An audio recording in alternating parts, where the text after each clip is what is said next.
नमस्कार दोस्तों, middle east में चल रहे युद्ध का खतरा अब आपके घर की चौखट तक आ पहुंचा है। 2 अप्रैल 2026 की रात ईरान के करज में जो हुआ, उसने दुनिया के सुरक्षित होने के भ्रम को पूरी तरह तोड़ दिया है। ईरान का सबसे ऊंचा B1 ब्रिज, जो तेहरान की लाइफलाइन था, अब मलबे में तब्दील हो चुका है।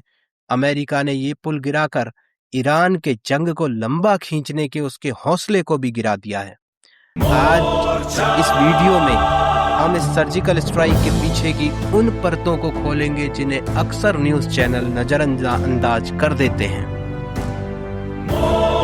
इस ताकतवर पुल को गिराने के लिए अमेरिका ने अपनी ताकत से ज्यादा दिमाग का इस्तेमाल किया है दोस्तों। सबसे पहले F-35 जैसे जहाजों का यूज किया गया है ईरान के रडार सिस्टम को पूरी तरीके से ब्लाइंड करने के लिए। उसके बाद F-15 ने ठीक उसी कमजोर कड़ी पर सटीक बम गिराया जहां इस पूरे पुल का वजन टिका था, और नतीजा पूरा पुल धराशायी हो गया, वो भी चंद सेकंड में। अब आप सोच रहे होंगे कि ईरान में हजारों पुल हैं, तो अमेरिका ने इसी को क्यों चुना? दोस्तों, ईरान के लिए इस पुल की सर्वाइवल वैल्यू बहुत बड़ी थी। ईरान का गौरव ये मिडिल ईस्ट के सबसे ऊंचे पुलों में से एक था, जिसकी ऊंचाई 136 मीटर थी। इसे तोड़ने का मतलब था सीधे सीधे ईरान के आत्मविश्वास को तोड़ना। करज के पहाड़ों में छिपी मिसाइल सिटीज के लिए ये इकलौती हाई स्पीड सड़क थी।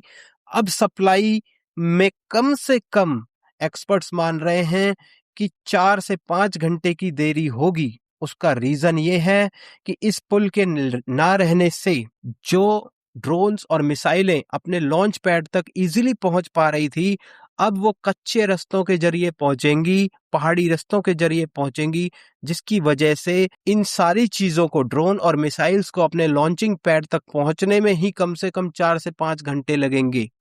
और ये 4 से 5 घंटे इस युद्ध में हार और जीत के बीच का अंतर भी बन सकता है आगे चलकर। बिना एक भी सैनिक भेजे अमेरिका ने राजधानी तेहरान की लॉजिस्टिक घेराबंदी कर दी है। इस बात पर ईरान चुप बैठने वाला नहीं है। उसने अब साफ कर दिया है कि वो ब्रिज के बदले ब्रिज की नीति अपनाएगा। ईरान के निशाने पर अब खाड़ी के वो बेशकीमती पुल हैं जिनसे दुनिया का व्यापार चलता है। किंग फहद कॉजवे, ये बहरीन की जीवन रेखा है, और अगर ये टूटा तो बहरीन दुनिया से कट जाएगा। शेख जाबेर अल अहमद ब्रिज, कुवैत का पूरा व्यापारिक भविष्य इसी पर टिका हुआ है।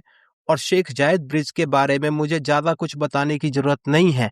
ये यूएई की आर्थिक ताकत का प्रतीक है दोस्तों। अब आप सोच रहे होंगे कि ईरान इन पुलों को ही क्यों चुन रहा है? क्योंकि मित्रों, ईरान जानता है कि इन कंक्रीट के ढांचों को गिराकर वो सिर्फ रास्ता नहीं रोकेगा, बल्कि पूरी दुनिया की नब्ज दबा देगा। यहीं से शुरू होता है वो चेन रिएक्शन जो सीधे आपकी जेब पर वार करेगा, क्योंकि असली खतरा मलबे से नहीं, उस सप्लाई चेन के टूटने से है जिसके दम पर दुनिया चलती है।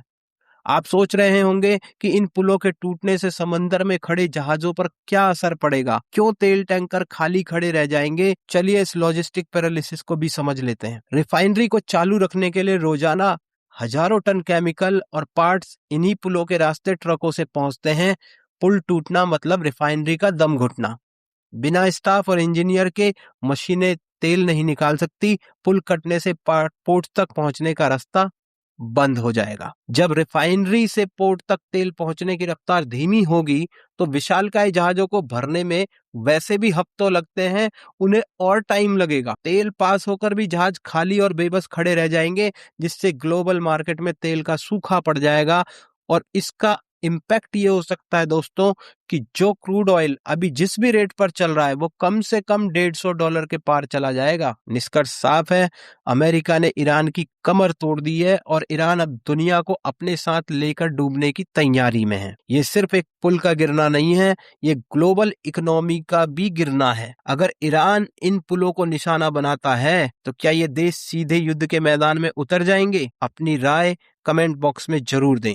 वीडियो को शेयर करें, चैनल को सब्सक्राइब करना ना भूलें।